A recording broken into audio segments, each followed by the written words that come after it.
The blizzard had buried Millbrook, Colorado, under 6 inches of silence.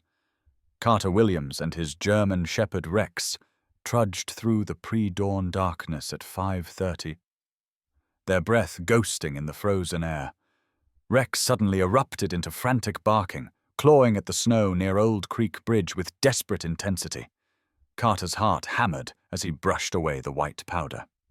A police cruiser lay crushed and overturned, blood painting the pristine snow in crimson streaks. Inside the twisted metal, a female officer hung motionless from her seatbelt, her face pale as the snow itself, lips blue with cold. "Officer Hayes, badge number 247. She whispered through chattering teeth before her eyes rolled back, but as Carter reached to pull her free, Rex froze mid-bark, his entire body going rigid as stone. The dog's yellow eyes locked onto the dark tree line behind them, hackles rising, a low growl rumbling from his throat. In that deadly silence, Carter realized they weren't alone. Carter's hands shook as he yanked open the crumpled driver's door, metal shrieking against metal. The woman's uniform was soaked through, her badge catching what little moonlight filtered through the storm clouds. Her breathing came in shallow puffs that barely fogged the frigid air. Rex circled them now, ears flattened, nose working frantically as if picking up scents that didn't belong in their quiet morning routine. Carter had carried wounded soldiers before, but his hands felt clumsy in the thick gloves as he worked to unbuckle her seatbelt. "Can you hear me?" he whispered, his voice swallowed by the falling snow. No response, just the soft whisper of snowflakes hitting the ground and Rex's continued low growling. The dog kept glancing between the unconscious officer and the woods, his body language screaming danger in a way that made Carter's military instincts flare to life. Something was wrong beyond the obvious crash. The hairs on Carter's neck prickled as he lifted the woman's limp form, her head lolling against his shoulder. The trek back to his house felt endless, his boots sinking deep into the fresh powder with each step. Rex led the way, constantly checking behind them, his black nose cutting through the air like a radar dish. The woman's breathing grew more labored against Carter's chest, and he quickened his pace despite the burning in his lungs. His small ranch house appeared through the swirling white like a beacon, windows glowing warm yellow against the pre-dawn darkness. Behind them, the forest remained ominously still. Inside, Carter laid the officer on his worn leather couch near the stone fireplace, its embers still glowing from the night before. Rex positioned himself by the front window, alert and tense, occasionally whining softly. Carter grabbed towels from the bathroom, his movements automatic from years of single parenthood and crisis management. The woman's skin felt like ice beneath his fingers as he checked for other injuries. A nasty gash on her forehead had stopped bleeding, but dried blood matted her dark hair. Her name tag read J. Hayes in bold black letters. 7-year-old Benny appeared at the top of the stairs, rubbing sleep from his eyes. His superhero pajamas hung loose on his small frame, and his sandy hair stuck up at odd angles. "Dad? What's happening? Why is Rex acting weird?" The boy's voice carried that particular note of worry that always made Carter's chest tighten. Rex glanced at Benny but didn't leave his post by the window, tail rigid and still. The dog's unusual behavior wasn't lost on the observant child, who had grown used to Rex's normally gentle demeanor around the house. "There was an accident, buddy. This lady needs help." Carter kept his voice steady as he wrapped the woman in his heaviest blanket, the one Melissa had crocheted during her final winter. The officer stirred slightly, eyelids fluttering, and Carter felt a surge of relief. Her lips moved soundlessly before her eyes opened, unfocused and glazed. She tried to sit up, immediately wincing and pressing a hand to her head. Rex abandoned his window post and approached the couch, sniffing carefully at the woman's outstretched hand. "Easy there. You were in a car accident." Carter's voice carried the gentle authority he'd learned from years of calming frightened patients at the garage and scared children in his own home. The woman's eyes gradually focused on his face, then swept around the unfamiliar room. She took in the rustic furniture, the family photos on the mantel, Benny hovering uncertainly in the doorway. Rex sat beside the couch now, head tilted in an almost protective posture that struck Carter as odd for a dog who usually cowered at the sight of uniforms. "I'm Joanna," she said finally, voice hoarse and barely above a whisper. "Officer Joanna Hayes, badge number 247. She repeated the information like a mantra, as if afraid she might forget. Carter noticed she avoided looking directly at Rex, though the dog's presence seemed to calm her in some indefinable way. Her hands trembled as she pulled the blanket tighter around her shoulders. Outside, the wind picked up, rattling the windows and sending spirals of snow against the glass. Carter moved to the kitchen, muscle memory guiding him through the familiar routine of brewing coffee and heating milk for hot chocolate. Through the open doorway, he watched Joanna's interaction with Benny, who had crept closer despite his father's unspoken warning to keep his distance. The boy's natural curiosity trumped caution, as it often did. Rex remained at the woman's side, occasionally glancing toward the windows with that same alert tension. The dog's behavior nagged at Carter's consciousness like a persistent itch he couldn't scratch. "You have a gun," Benny observed with the blunt honesty of childhood, pointing at Joanna's service weapon. She looked down at her holster as if surprised to find it there, her expression flickering between confusion and something Carter couldn't quite identify. Fear, maybe, or recognition. Rex's ears pricked forward at Benny's words, and the dog's eyes tracked between the weapon and Joanna's face with an intelligence that seemed almost human. The moment stretched uncomfortably before Joanna managed a weak smile. "It's part of my job, sweetheart. Like how your dad probably has tools for fixing cars." Her voice grew stronger, more controlled, but Carter caught the slight tremor underneath. She accepted the mug of hot chocolate Carter offered, wrapping both hands around it as if anchoring herself to something solid. Steam rose from the liquid, momentarily fogging the lower part of her face. Rex settled at her feet with a soft sigh, finally relaxing for the first time since they'd found her. The radio crackled from Joanna's duty belt, making all of them jump. Dispatch was calling for units to respond to various incidents around the county, the tinny voice echoing strangely in the warm living room. Joanna made no move to respond, staring into her hot chocolate with an expression Carter recognized from his own mirror during the darkest days after Melissa's death. Rex's head snapped up at the radio sounds, and that familiar trembling started in his hindquarters. The dog had never responded well to official radio chatter or sirens. "Shouldn't you check in with them?" Carter asked carefully, settling into the armchair across from her. Joanna's grip tightened on the mug, her knuckles whitening. She shook her head slowly, dark hair falling across her face like a curtain. Benny climbed onto the arm of Carter's chair, sensing the tension in the room with a child's uncanny ability to read adult emotions. The fire crackled in the grate, the only sound besides the wind and the occasional squawk from Joanna's radio. "I need to think first. Figure out what happened." Joanna's words came out measured, deliberate, but Carter heard the underlying uncertainty. "The roads are too dangerous anyway. No point in more people getting hurt trying to reach me." She looked directly at Rex for the first time, and the dog's tail thumped once against the floor. Something passed between them, some recognition that made Carter's instincts prickle again. The woman who'd nearly died in the snow was studying his rescue dog with the intensity of someone seeing a ghost.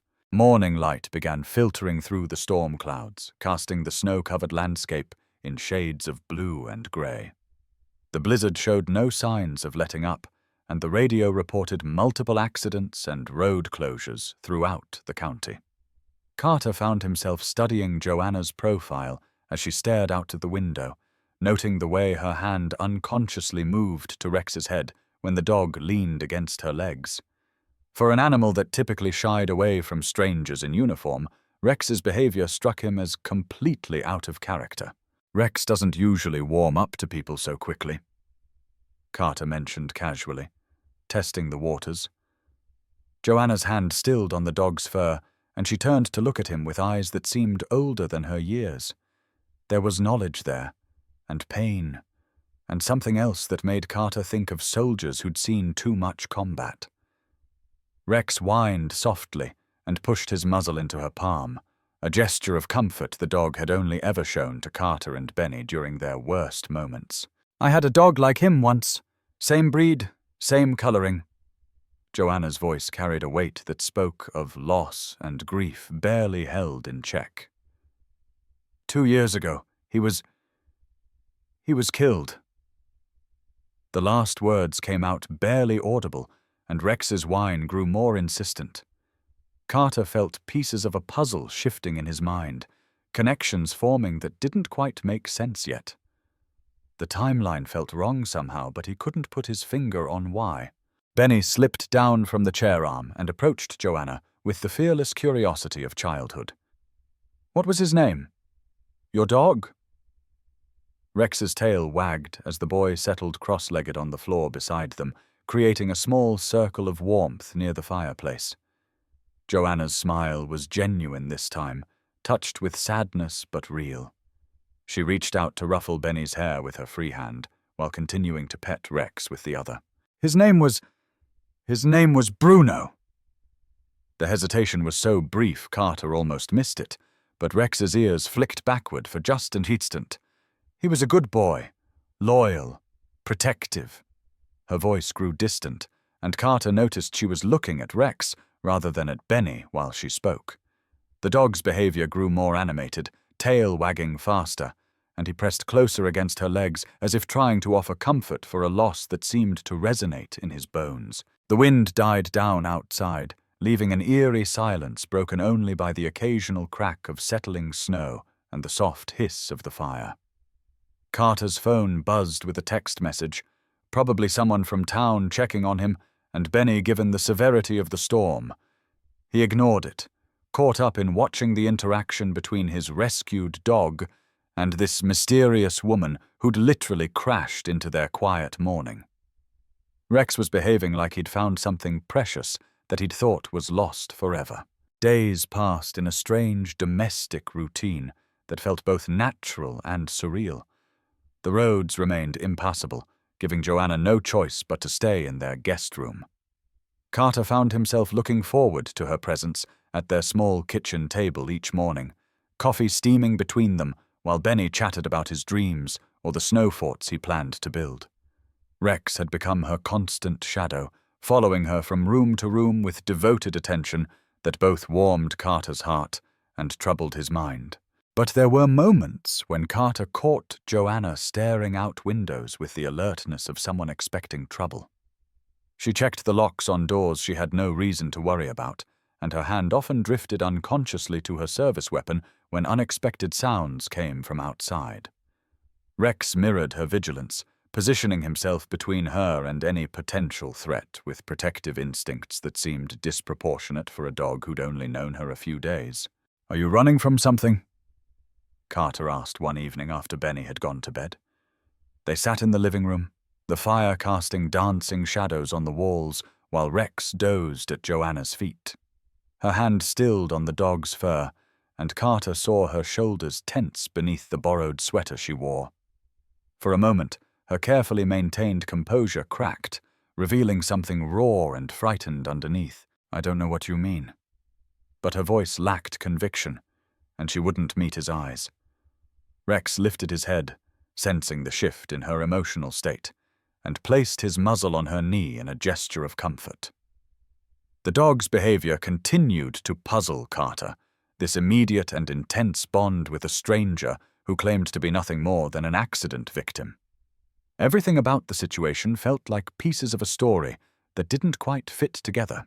Carter had learned to read people during his years in the military, and his time as a single father, navigating small-town politics.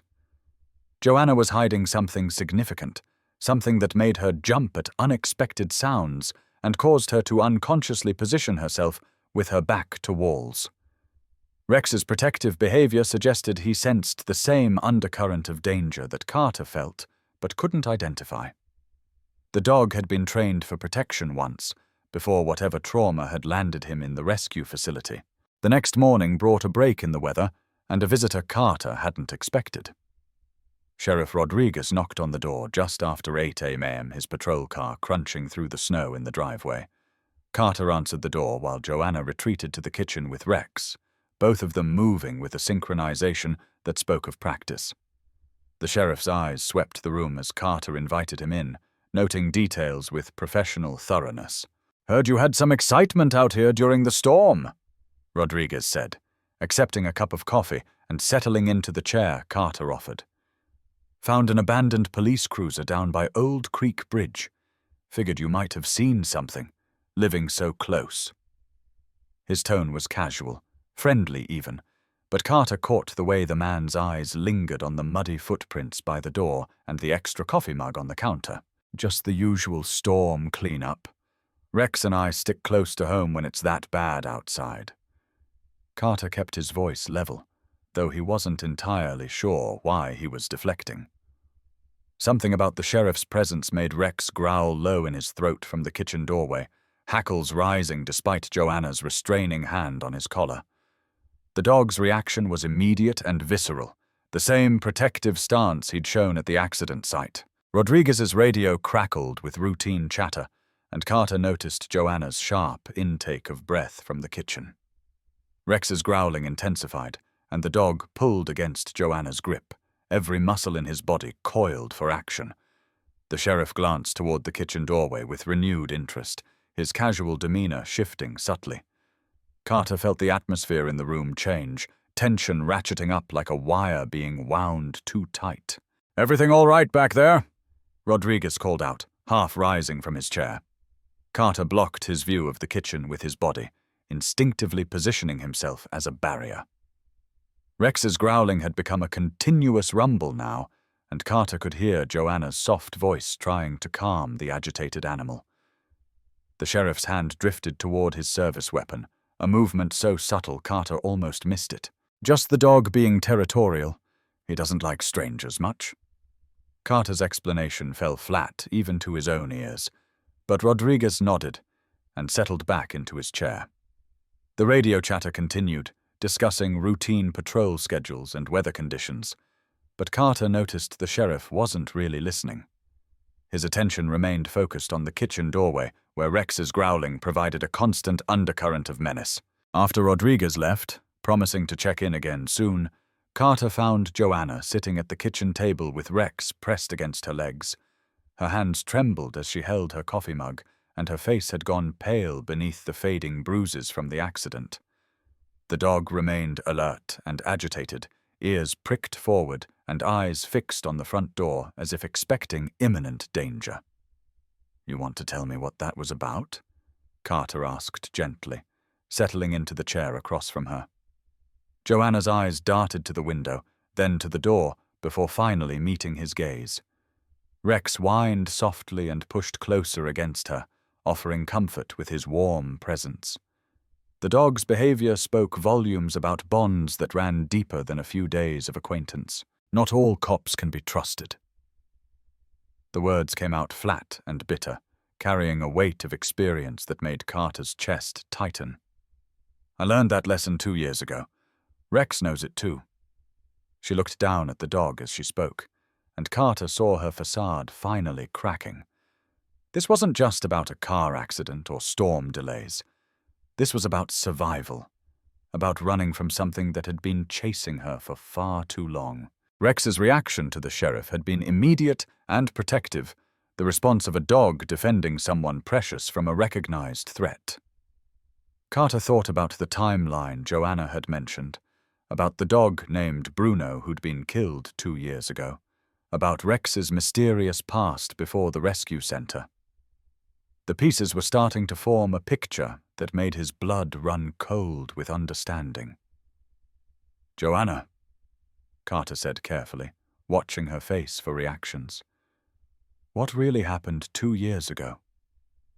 Rex's ears swiveled toward him at the question, and the dog's intelligent eyes seemed to hold secrets that went beyond normal canine understanding.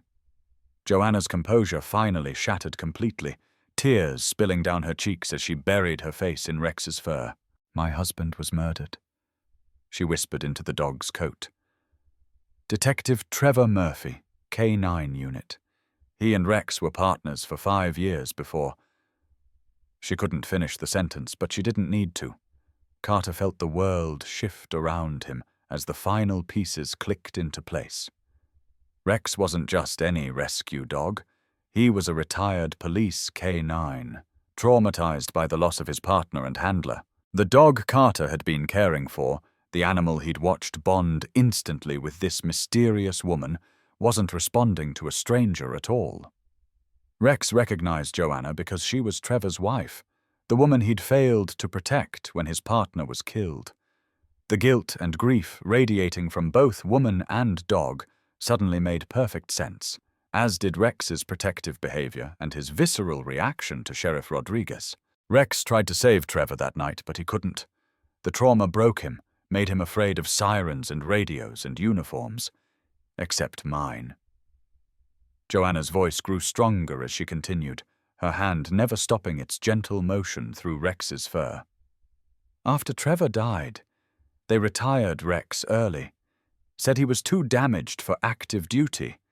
I couldn't keep him because looking at him reminded me of everything I'd lost." Carter sat in stunned silence, processing the magnitude of what she'd revealed. Rex hadn't just lost a handler that night 2 years ago. He'd lost his purpose, his identity, his reason for existing. The dog had been living with survivor's guilt, just like any human who'd watched a partner die. No wonder he'd seemed so lost when Carter first brought him home, so desperate for a new family to protect.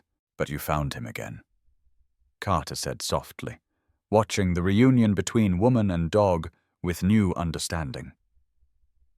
"Or he found you." Rex lifted his head from Joanna's lap and looked directly at Carter, tail wagging slowly, as if grateful to finally have his story understood. The dog had recognized Joanna the moment Carter pulled her from that wrecked patrol car, had known immediately that fate had given him a second chance. "I've been undercover for 18 months, investigating the corruption that killed Trevor. Building a case, gathering evidence, trying to prove that Sheriff Rodriguez and others were involved in drug trafficking." Joanna's confession came out in a rush now, as if holding the secrets had been poisoning her from the inside. "But they figured out who I was. That accident wasn't an accident, Carter. They tried to kill me." The implications hit Carter like a physical blow. He and Benny weren't just harboring an injured police officer. They were protecting a federal witness whose life was in immediate danger.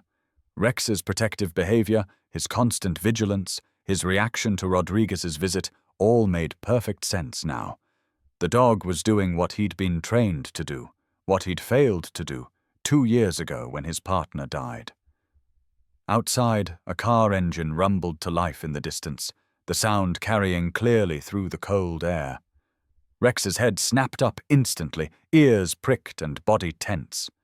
Joanna's hand stilled on his fur, and Carter saw fear flood her features as she recognized the threat that had finally caught up with them. The reckoning they'd all been waiting for was about to begin. "Get Benny and go to the basement," Carter said quietly, already moving toward the gun cabinet in his bedroom. "Take Rex with you. Whatever happens, don't come upstairs until I call for you." His military training kicked in automatically, adrenaline sharpening his focus as he prepared to defend his family and the woman who'd brought both salvation and danger into their quiet lives. 3 vehicles crunched through the snow toward his house, their occupants no doubt armed and desperate to silence the only witness who could expose their crimes. Carter checked his rifle and took position at the living room window, watching the men emerge from their cars with the purposeful movements of people who'd done this before. Rex's growling echoed from the basement, and Carter smiled grimly. They had no idea what they were walking into. The first shot shattered the front window, spraying glass across the hardwood floor where Benny had been playing with his toys just an hour earlier. Carter returned fire immediately, his shot punching through the windshield of the lead vehicle and sending the men diving for cover behind their cars. Rex's barking joined the gunfire, the dog's voice carrying a note of savage satisfaction that spoke of old scores being settled. "We just want the woman, Williams." Rodriguez's voice carried across the snowy yard, distorted by the cold air. "Give her up and we'll leave you and your boy alone." But Carter had heard similar lies in Afghanistan, knew exactly how much trust to place in the promises of desperate men. He cycled the bolt on his rifle and settled in for a siege, drawing on training he'd hoped never to use again. More shots rang out, splintering the wooden siding and punching holes in the walls of the home Carter had shared with Melissa, where he'd raised their son, where he'd built a life worth defending. Each bullet strengthened his resolve rather than weakening it. These men had already destroyed one family when they killed Trevor Murphy. They wouldn't destroy another on his watch. From the basement came the sound of Rex's frantic barking mixed with Benny's frightened crying, and Joanna's soothing voice trying to calm them both. Carter's heart clenched at the terror in his son's voice, but he forced himself to focus on the immediate threat.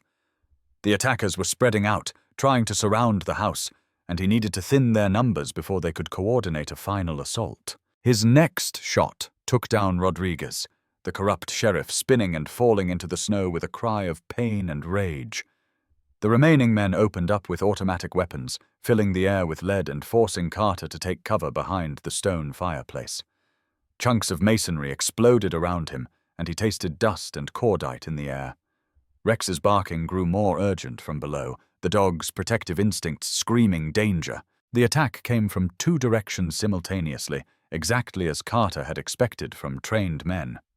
Glass exploded in the kitchen as someone came through the back door, while another figure appeared in the shattered front window.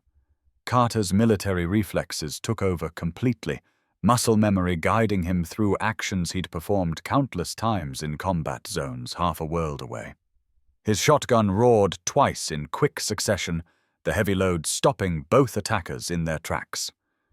The house fell silent except for the ringing in his ears and the soft whimpering of wounded men.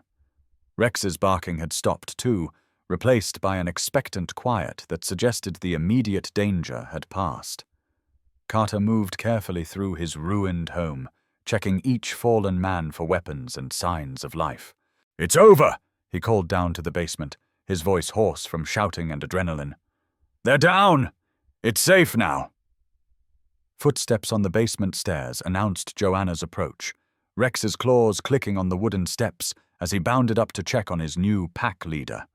The dog's tail wagged furiously when he saw Carter standing unhurt among the wreckage, and he pressed against the man's legs in gratitude and relief. Benny emerged last, his face streaked with tears, but his eyes bright with the resilience of childhood. He looked around at the bullet holes and broken glass with the sort of clinical interest that reminded Carter so much of Melissa. It made his chest ache. "Did the bad guys lose, Daddy?" the boy asked, slipping his small hand into Carter's larger one. Rex sat beside them both, finally at peace with his role as protector and guardian. "Yeah, buddy, the bad guys lost." Carter squeezed his son's hand gently, then looked at Joanna with eyes that held new understanding. "And the good guys won." Rex barked once in agreement, tail wagging as he looked between the three people who had become his new pack, his new purpose, his second chance at the life he'd thought was lost forever. The FBI agents who arrived 3 hours later found them sitting around the kitchen table, sharing hot chocolate and stories. Rex sprawled contentedly across Joanna's feet, while Benny peppered her with questions about police work. The evidence she'd gathered over 18 months would be enough to dismantle the entire corruption ring, bringing justice for Trevor and countless other victims. But more importantly, it had brought healing to 3 broken souls who'd found each other in a Colorado snowstorm. 6 months later, Carter stood in the same spot where he'd first found Joanna's wrecked patrol car, Rex at his side, and Benny throwing snowballs in the distance. The bridge had been repaired, the snow had melted and returned with the seasons, but the changes in their lives remained profound and permanent. Rex no longer trembled at the sound of sirens. Instead, His tail wagged with pride when Joanna's FBI vehicle pulled into their driveway each Friday evening. "Think she'll stay this time?" Benny asked, appearing at Carter's elbow with snow in his hair and hope in his voice. Joanna had accepted a permanent position with the Denver FBI office, close enough to be part of their lives but far enough away to maintain her independence. Rex looked up at Carter with the same question in his intelligent eyes, the dog's entire body language speaking of contentment mixed with gentle anticipation. "I think she's already stayed, buddy, in all the ways that matter." Carter ruffled his son's hair and started walking back toward the house where warm light spilled from the windows, and the smell of Joanna's famous chili waited to welcome them home. Rex trotted beside them, no longer the broken, traumatized animal Carter had rescued from the shelter, but a confident protector who'd found his purpose again. Behind them, snow began to fall once more, covering their footprints and the memories of that violent day when their lives had changed forever. But this time the snow felt different, peaceful rather than ominous, a gentle blessing on the family they'd built from the ashes of their separate griefs. Rex barked once at the falling flakes, then bounded ahead toward home, toward the people who'd given him a second chance at love and belonging. In the distance, Joanna's laughter carried on the cold air as she and Benny built a snowman in the front yard, their voices blending in harmony with Rex's joyful barking. Carter stood watching them for a moment, remembering another winter when loss had seemed insurmountable and the future had felt as cold and empty as a Colorado blizzard. Sometimes the most important rescues, he thought, happened when you weren't even looking for something to save. The snow continued falling, soft and steady, covering everything in fresh white promise. Rex ran circles around his family, finally and completely home.